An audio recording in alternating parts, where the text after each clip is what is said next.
dad was born in Anniston, right, the neighboring city. So I grew up around all black people that were free. I mean, you know, they carried themselves with dignity and so forth. But it wasn't until like 1956, into 1956, my dad he was in the military, and they shipped him to San Diego, California. So we were in Hobson City, and he kept persuading my mother, trying to get her to hurry up and come out west, right? So it was during the bus boycott in Montgomery when we left Alabama and went out west to California. And so one of the things my mother wanted to do, because she was an activist, she wanted my father to buy a TV before we got there, right? She wanted his TV so she can keep up with what's going on at home, right? So my dad, you know, true to his word, got us a TV, and I grew up watching this TV with my mother. And my mother's a very emotional type of person. So when she sees something she don't like, she comments on it. And she gets so upset sometimes she'll throw stuff at the TV, right? And so I kind of grew up being speak my mind kind of person, right? Got that from my mother. So that being said, I kind of grew up under her wings, and my mother was not a follower of Martin Luther King. She was not a turn your cheek kind of person. She was like self-defense, you know. So when we got out to California, what my father gave me the talk, it was my mom who gave me the talk, right? She says, well, we're out here by ourselves, we ain't got no family here to protect us, so you're gonna, you know, defend yourself. And so she says to me, put up your dukes, show me what you got, right? And so, you know, I threw up my hands and oh, that ain't working, right? So she told me what my left hand, my right hand, how to defend myself and so forth, because we're in racist America, and she knew it. I didn't know it, but she knew it. So I grew up like defending myself, I always stood my ground. And so in coming up, what really changed my mind later on is when I got to be 15, 16 years old. It's like 1965. My dad's still in the military. I'm staying in San Joaquin Valley. My dad's station had a base called Lemoore, some place down in the middle of San Joaquin Valley. But the plus factor was that I had a coach who later became Olympian, Tommy Smith. Wow. You know, Tommy Smith was my first mentor, right? Because every day before I had his class, I would like be fighting somebody. So my first advice I got from Tommy was, you know, you can't fight everybody. You have to pick your fight, pick your struggles. You can't fight everybody. As you know, I didn't know what he meant by that at that time, but he himself is a quiet guy. And when he went off to San Jose State College and started breaking records for track and stuff like that, in 1968 he held his fist up, you know, in the Olympics, and you know, and still a symbol of black pride to this very day, right? So during this time, around 1965 is when my politics started changing as a person, right? So in 1965, people actually thought Malcolm X was part of the Black Panther Party. Malcolm X was killed in 1965. Black Panther Party didn't start in 1966, the following year. So what happened was this. So that whole year was a very tremendous year. Because in 1965, could anybody else remember what happened in 65? Voting Rights Besides Act. the war going on, there was a march in Selma, across the bridge, where people got beat up. They was massacred. You know, the police had horses that trampled people and so forth. And I thought that was terrible, you know. I thought someone should do something about it, right? So that happened that year. Also, a number of other civil rights legislation had passed. And one of them was black people could vote, right? So in 1965, in a place called Lowell, Alabama, they were having their first election ever, because they had, President Johnson at that time had passed, he had signed the bill that said anybody in America can vote now. And so the first election was going to be in November 65. And so the people of Lowell County was organizing for this, and one of the things they wanted to do was to educate people and rally people behind, their Democratic Party. So before black people could vote, white people who were illiterate, even though they couldn't read, the ballot had a symbol on it that stood for the Republican Party, and it was a rooster, right? It was a rooster on this ballot, so any white person not knowing who to vote for, they could vote the rooster, right? So black people being, this is our first time, we're gonna vote, we're gonna have a symbol on there. So they searched high, they searched low. And they went to Clark University, and Clark University was using the Panther. So the Panther was put on the ballot. So black people in that election, they could vote, but they voted to Panther, right? So it was known, so when Huey and Bobby found out that they had this Panther on the ballot, they wrote down to the Dairy County Club of Lowell County and asked them permission to use it. And so that's how the Black Panther Party in Oakland got to use this historical panther. That's how it came about from the civil rights struggle. My particular first experience with the Black Panther Party, they talked about when the Black Panther Party went to Sacramento in 1967, the whole America saw that. I saw that. That kind of perked me up. We had a little social club called the Buccaneers, and I swear the next day I made them change their name to the Panthers. I didn't do anything, the first thing was the Black Panther Party.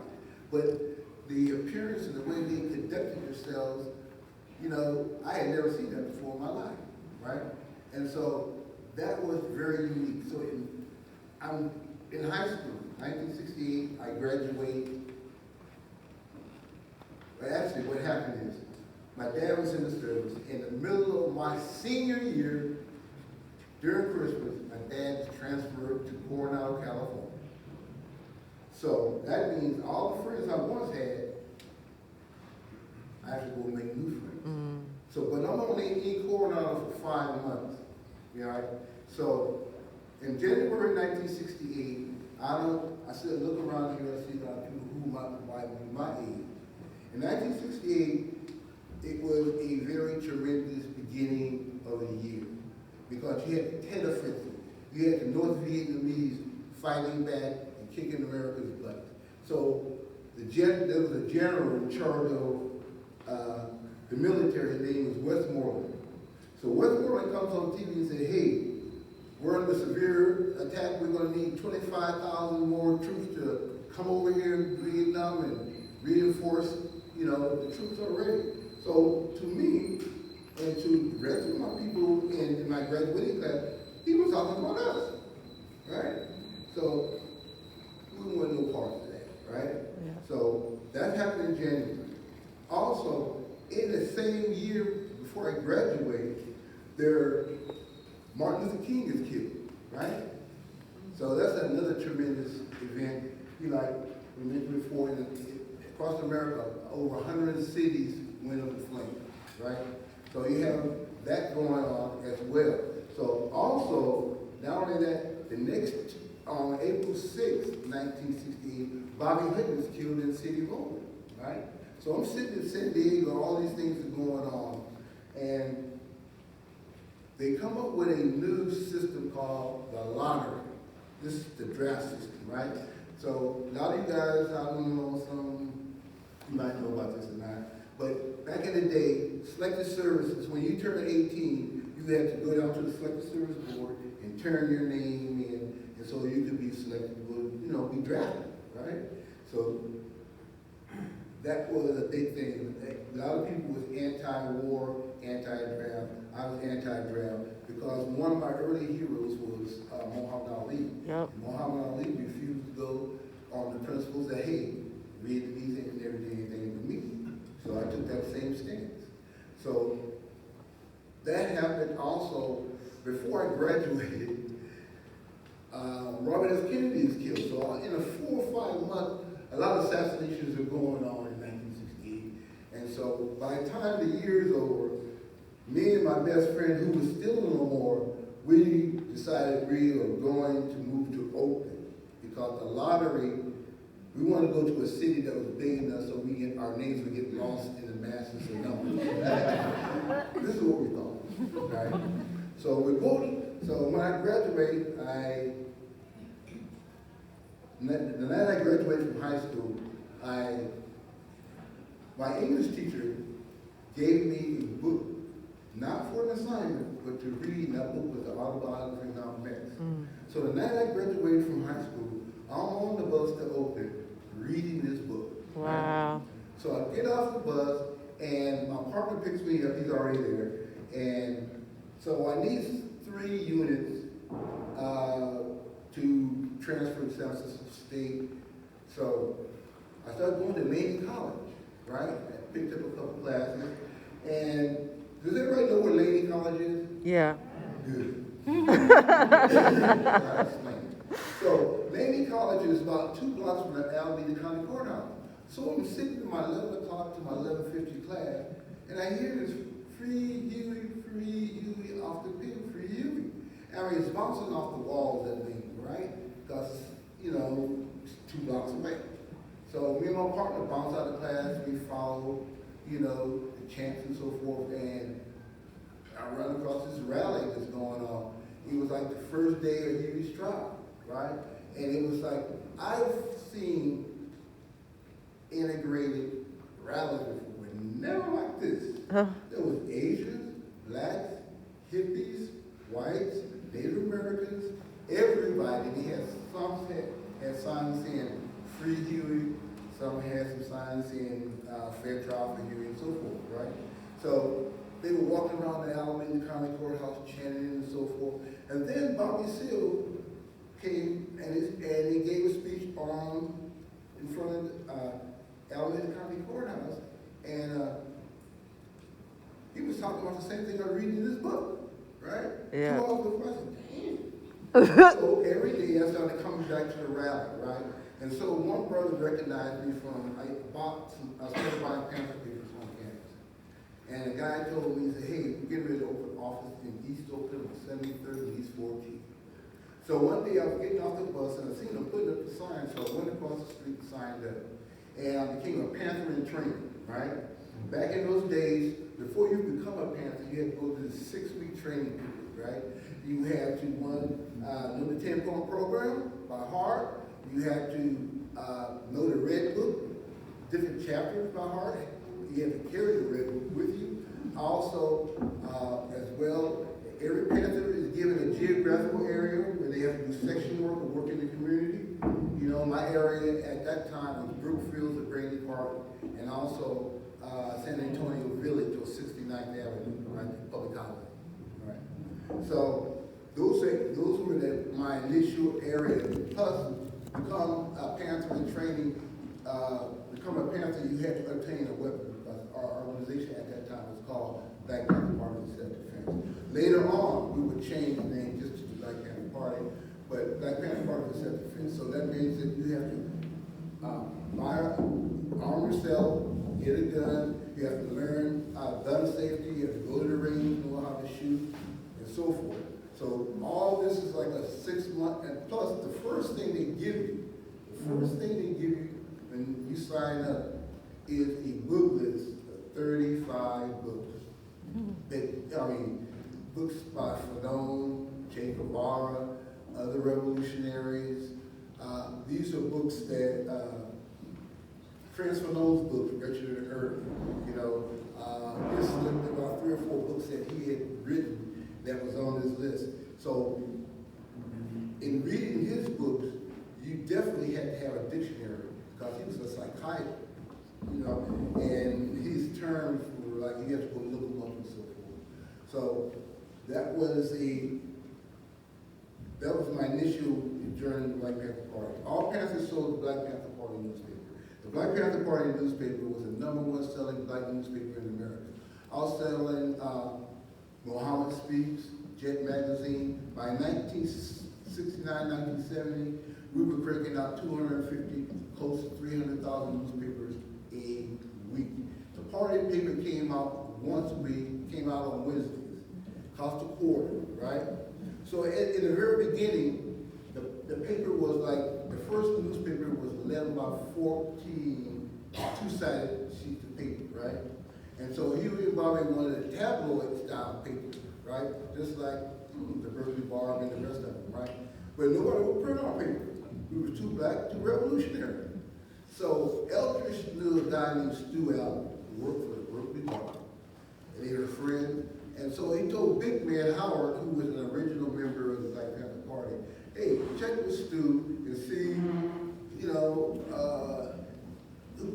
does our paper. So Stu says, hey, Howard Quinn does our paper in San Francisco. Why don't you ride over with us on Wednesday night and see what he says? And so the rest is history. So that's when the Black Panther Party papers started coming out on Wednesday night, thanks to the Berkeley Bar, because they had the hookup, right? And so even though Berkeley Bar was established a couple years before the Black Panther Party, our circulation rivaled theirs, right? So the Black Panther Party became the #1 newspaper. And people sought this out for information, what the party was doing. It was the official word of the Black Panther Party, right? So I sold newspapers in the community as well as on the streets of Berkeley and in the community. Now, in 1968, Huey's trial was going on, right? And I was born September 8th. Huey's conviction came down September, I think 9th or 10th, right around my birthday. So what happened was, when his verdict came down, the police department was not happy with the verdict, right? It was involuntary manslaughter, and they thought he should have been murdered. Wow. They thought he should get the gas chamber.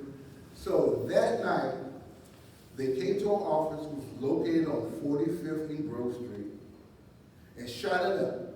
They were drunk, right? They were so drunk, the Oakland Tribune newspaper showed bullet holes in their own car, So they were shooting it up, right? So we had to leave that office, so we looked for another office, and we found a 2-story building on 3106 Shattuck Street. Now, if you live in Berkeley right now, you're wondering, 3106? Yes, that's right across the street from Lapinius. It's that ivy-covered log building, but back then there was no ivory on it. It was just brick, right? So that became the Black Panther Party headquarters in Berkeley, right? So for 2 years we were there. The Black Panther Party newspaper was printed upstairs, right? And the office was downstairs. The office people would come in, ask questions, find out more about the Black Panther Party. So the paper was printed upstairs. We had a staff, Emory Douglas, Judy Douglas as well. We had people who typeset, and we had a young brother we had brought in from Philadelphia. His name was Mumia. He was about 15 years old at that time. Wow. He was interested in being a journalist, and he was very good. So if you have any old Black Panther papers, look back in like 1969, you will see, his actual name was Wes Cook. We used to call him Wes. But he used to use Mumia as a, name when he printed articles and so forth. So we had an office there, and every Sunday, the Black Panther Party had political education classes. And at that time, we had a number of offices throughout the Bay Area, right? So we had an office in Marin County, we had an office in San Francisco, we had an office in East Oakland, Vallejo, Sacramento, San Jose, and then we had a host of BSUs. And if you don't know what BSUs stands for Black Student Unions. And many Black student unions on college campus were in lockstep with the Black Panther Party. They sold the paper, they supported the 10-point program, right? So, this is what Black Panther Party members did. We worked in the community on a daily basis, and also in Berkeley. There was a number of events that happened during the time that we were in Berkeley, right? So at one point, 1969, there was an incident at, well, we call it People's Park, right? So a bunch of students and residents in that area took this messed up lot that was all junked up, and they all worked together and produced this beautiful park, later to be called People's Park. Even though it didn't belong to them, the regents who owned the property, they were, and at that time, the governor of California was Ronald Reagan. He didn't like hippies, Black Panthers, or anything. So it was all out war. So he called the National Guard and all of them and so forth. So some of the pictures that you might have seen online, or even in that case, was taken by a guy named Duju Dennis. Duju was a photographer for the Black Panther Party newspaper. He lived in Berkeley, and he took pictures of the National Guards, and he took pictures when we went out to try to educate them, right?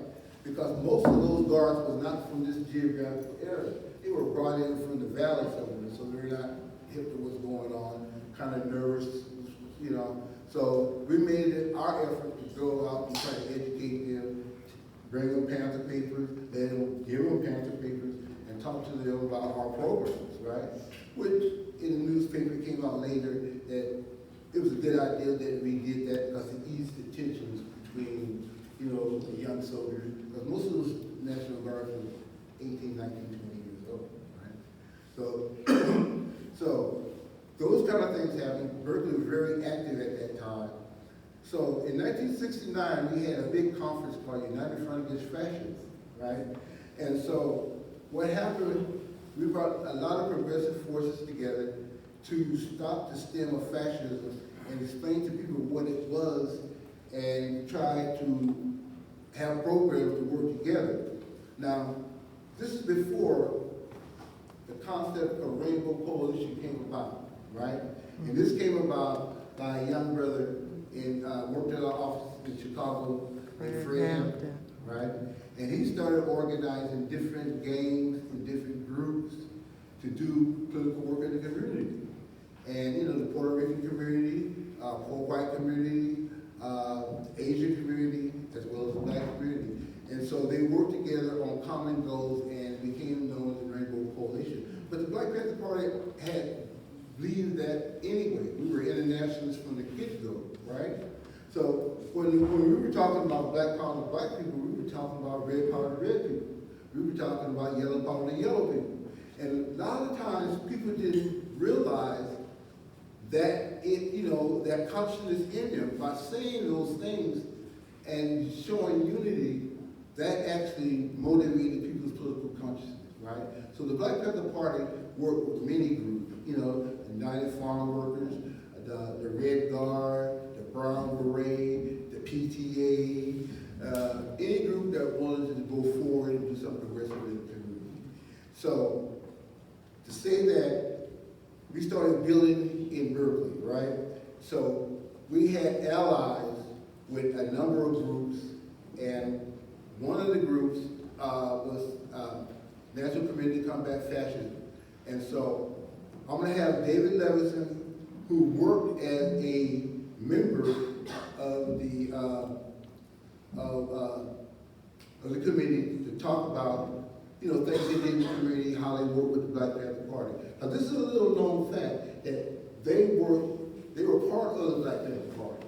A lot of people don't know that they sold the Black Panther Party newspaper, they attended political education classes and so forth. But I'm going to let David tell you about that. Can I bring him up now?